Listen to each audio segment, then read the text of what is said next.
Welcome back to MVM. Today we have a Kickstarter preview. This one is for the game Zero. Not spelled zero, but just the number zero. It's from Starling Games, 2 to 4 players. It is a hidden movement game. Ryan, tell us about the premise for this one. Yeah, you're students in a space station, a research and development space station just floating out in the middle of space. When, of course, something goes wrong. Always goes wrong. An entity comes aboard the ship and just kills everyone, murders everyone. And you play as a group of students, the last students alive on this research vessel, versus another player that plays the entity, which is the monster trying to hunt them down. So it is a deduction game and a one versus many game. Yeah. So as we said, it's 2 to 4 players. Our experience with the game so far has been 2 players. You've played the entity. Yep. I've played a singular student trying to hide from you. Now, the cool thing about this game, which I don't think we mentioned, is that both of us are hidden from each other, which is very interesting. Yeah, we're trying to figure out where we both are. I mean, the premise of the game, or the way the game ends, is one side kills the other side. And so, yeah, we have to find each other. We have to do damage to each other in order to win. The board that you see here and everything that you see here is as close to being a prototype version of the game as you can possibly imagine. Nothing is really 100% done, including the artwork, the tokens, and the graphic design on the game. However, everything we're going to explain to you is pretty much functional at this point. So let's talk about the game itself. It's represented by this space station, which is a round circular area with a number of different rooms in it. Each of these rooms has representation by one of 3 different icons that tells you whether it's an outer ring, a middle ring, or an inner ring of the space station, plus 2 other symbols to maybe denote what type of room it may be, like a scientific room, a research room, and whatnot. Those are all represented by cards that the player that is playing the students will have in their hand. These are also going to let the other player know which locations I may be in. However, they share icons with each other. So all the outer rings have an outer ring symbol, all the middle rings have a middle ring symbol, and so forth. And some of them may share those other type of symbols together. So you can start to deduce a little bit where I may be, but not exactly at any given time exactly where I am. Yeah, it definitely sounds more complicated than it is once you start playing it. You'll notice everybody has a small version of the board in front of them that's hidden behind the player screen and a little pawn. So basically, when you're moving, you move your pawn from space to space. You look at what symbols are in the location you're moving to. Now, the monster doesn't have to play a movement card. Right. We just turn in action points and move, say we're moving, and you just have to hope you know where we're at. Right. Now, the player has to actually put a card in front of them every time they move to denote where they're going to be. Each one of these students, in this case, me being the singular student, I will have a card representing each of the 9 different symbols. On my turn, I'm going to lay one of these cards face up in front of me from left to right. This is going to denote, if I take that action to move, where I'm moving into, in this case, into one of the outer ring locations. Each movement is an adjacent location, so I can move outer ring to outer ring, or outer ring to middle ring, as long as they connect by the room itself. Now, when I play another action that moves me, I would place a different one as long as it's connected, and it pushes the other one to the right. So they're going to funnel out. When I play a third one, this one comes back to my hand and a new one's going to represent. So if the entity player is paying close attention to my movement patterns, they can kind of start to deduce where I am. But again, some of these symbols are so closely located, so it's going to pinpoint maybe 1 or 2 rooms, but not the absolute 100% value on where I am. Yeah, exactly. And so now that you kind of understand the basics of movement, because I think that's a core thing to understand before we explain the game, let's talk about how the actual game is played. Yeah. So it's played over a number of rounds with players and the entity going back and forth.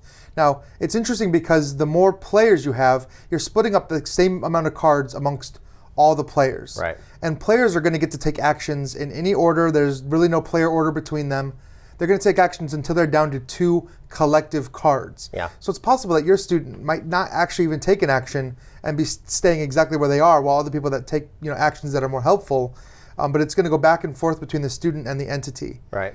Now, the entity only has 3 actions total that they can even take on their turn. No matter how many players are playing. That's right, yeah. So there's times in the game where you may have to, the entity player can pass, allowing the players to take multiple actions in a row.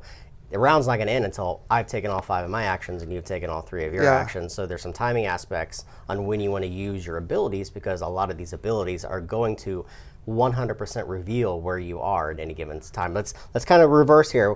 How does the game end? Well, the game only ends in 1 of 2 ways. I have to kill you, or you have to kill me or all the students on the ship. To set up the game, We place the board out. We're going to place one of these hazard tokens in the very center. Now, this is kind of a game in progress, so you've seen how the hazards have spread out, but we'll explain how those work in a moment. Each of us is going to place our token hidden behind our shield on one of these rooms. That's kind of going to show where we're starting. I won't know where you're starting. However, I have to place one of my cards showing that I'm going to start in one of these green rooms. Again, these green rooms could be represented by 3 or 4 different rooms on the board. Yeah, so wherever you start, I can maybe pinpoint 3 or 4 different places, but that's the best. The health track here is going to be laid out like this. And again, this is completely prototype. You're going to be at this far end. I'm going to be at this far end. If any one of us loses, and this is our 0 health threshold in the game, the other player is going to win. Now, this can actually be moved closer to the student players by some of your actions, like feeding and whatnot. The cards themselves that I'm going to be using are double-sided, or flipped, so to speak. On the top side are the actions that the students can take. Any of these cards can be used generically to do one of 2 things, to either move my character, it doesn't matter which card I use, or to do a hunt, and that's searching. We'll explain how those actions work in a moment. But the other side of the card are the actions that the entity player is going to use, and he only collects these cards if I take the main action across the top of these. And there's a variety of different actions, so I'm looking very closely at what I can do, what I want to use at the right time, but also what I'm giving that player to use on their turn, because each of us is going to have, and again, this is completely prototype, a list of actions that we can take on our turn. These are all the student actions. These are all the entity actions. But not only do the entity have their own actions, they can actually evolve. Yeah, and that's, I think, one of the cool things about the game, if you get the right evolve cards coming from your student players. But the monster has access to a whole set of like evolution discs that they can play. You're not going to get through all these in the game, so you're basically crafting your monster as you go, choosing which of these abilities are better, and they're really good abilities. Yeah. I think actually it's very difficult for the monster to win without maybe trying to grab the right ability at the right time. All right, so on my turn, I will start the action as the main player. I'm going to look through my hand of cards. I'm always going to have 7 cards at the start of the round. I'm going to pick simply any one of these cards to use. Again, I can use them as a general card in which I don't give it to him. That allows me to move. When you move, you're simply laying that card into the discard pile. When you lay that into the discard pile, then I have to move from one of my locations that he doesn't know where it is. In this case, let's say I started at the green area, and then I get to move into another area. So I'm going to push this over and say I'm moving to an outer ring. Now he knows that I was in green and now I'm in an outer ring. So he can start to deduce on the board where I have just moved to.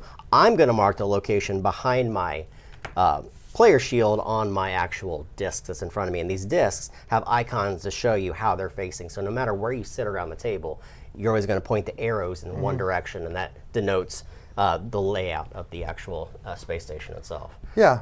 And then you can hunt, right? And then hunting. Part that sucks for the entity. The hunting is the other main aspect I can do. Again, I burn one of those cards as just a general type of card, and then I'm going to ask the entity player, are you in an outer ring or are you on a green? I don't have to specify which one. You just have to tell me if you're in one of those 2 types of locations. Obviously, you want to try to pinpoint them down to pretty much deduce where they're located. That's right.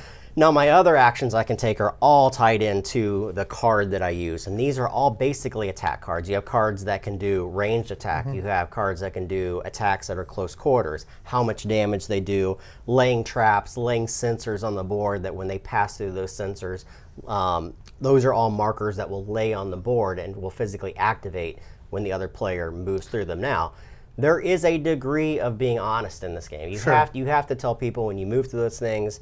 You have to reveal yourself in the right locations. You can't lie, obviously, because that would just ruin the game for everybody. The point itself. Yeah. Yeah, and all of those cards that you play, they all have different ranges of where you can place these traps or how far away you can attack. Yep. So that's another point of deduction that the entity can use.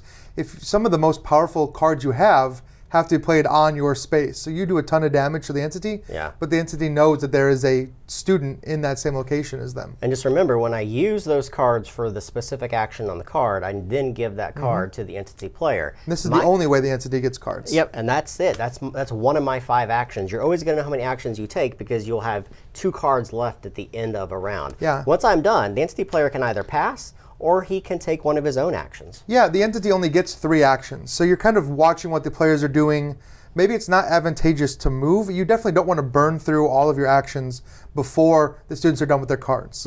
A lot of the actions the entity has to do will reveal themselves, including one of their basic ones. Of course, the entity can spend an action point to move, and it's done the same way as the students. I just move my piece on the board, but you don't get any kind of clue as to where the entity moves. Another one you can do is feed, and this is a basic action. You reveal where you are, so you have to take your pawn and put it in the location you're at on the board. If there are students in there, you get to move this tracker towards the students, which lowers their total health and gives you bonus health. So it's kind of like regenerating. If there are no students, you check and see if there are any fuel tanks in the space. If there are, the monster can actually eat the fuel tank and also gain a life back. Heal back up, In addition, now this is what's cool about the monster. Whenever you spend an AP to do one of those two actions, you can also play a card from your hand and do one of the actions from these cards. Now, if the student player's been paying attention or being very careful, they're going to make sure that you don't have a lot of potential to use these, or they're going to give you cards that aren't super beneficial. But some of these cards are very good, including the one that you mentioned earlier. You have to turn in 3 of them to evolve. So you kind of know you're on a timer as you're handing me those evolve cards. I'm going to evolve as soon as I get 3. The range of special powers between the two factions are vastly different. Mine is basically attacking. Yours is, you have a lot of freedom of movement. You have teleports that could literally move you anywhere on the board. You have the scent ability, which allows you to pick up the scent of my characters. You have the possess. You have even lightning bolts that you can throw out. I like the lightning bolts, and you can either choose to put more lightning bolts out or trigger every lightning bolt you've put out. There's also a mutation that lets you eat those lightning bolts and gain the energy to recharge. So it's pretty neat, all the combos. So you're just going to go back and forth until I've expended all 5 of my actions, you've expended all 3 of your actions. What's going to happen at that point is then you're going to seed the board with a new hazard token. Each of these hazard tokens on the back side of them is going to have a number system. And it's basically going to have a range from low to high. And you're going to seed this on the board according to this chart. It's very simple. It may look confusing when you see this on screen, but it's very simple. You're going to put a new one out. If you've ended your turn in this, you have to reveal where you are, and you have to take 1 damage. Or you have to reveal that you're in a radiation section. Well, true. Eventually that radiation can spread. I mean, you might be taking damage no matter where you are. So that's basically the game. You're just going to go back and forth. You're going to draw back up to 7 cards for the student player, and you're going to keep taking those actions until one of the 2 sides has died. Now, this game is all about deduction, and the cool thing about it is that what I really enjoyed about it was that we both are deducing. Like, there's no point in the game where you are fully revealed and that's your reveal for the rest of the game. You're going to go right back into almost cloaking mode the moment that round is over. Unless you end your round on a turn, which you never want to do. Which I've done. And no, as the entity player, you can reveal yourself on that last action and kind of lock yourself into position, because the student player is always going to go first, which means if he's in that location with you at the end of the turn, he's probably going to have a way to do damage to you. So you're going to have to move out of that location quickly. And it sounds like there's a lot to deduce. And there is a lot going on.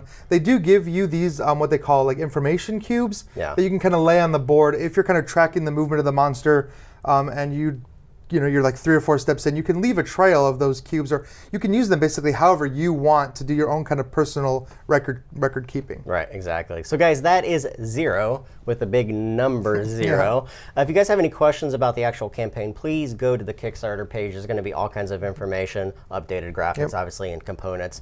If you guys have any questions about the gameplay, make them in the comments below, and we'll answer those for you. Subscribe to us, follow us on Twitter, like us on Facebook, everything else that we do, and we'll catch you guys next time.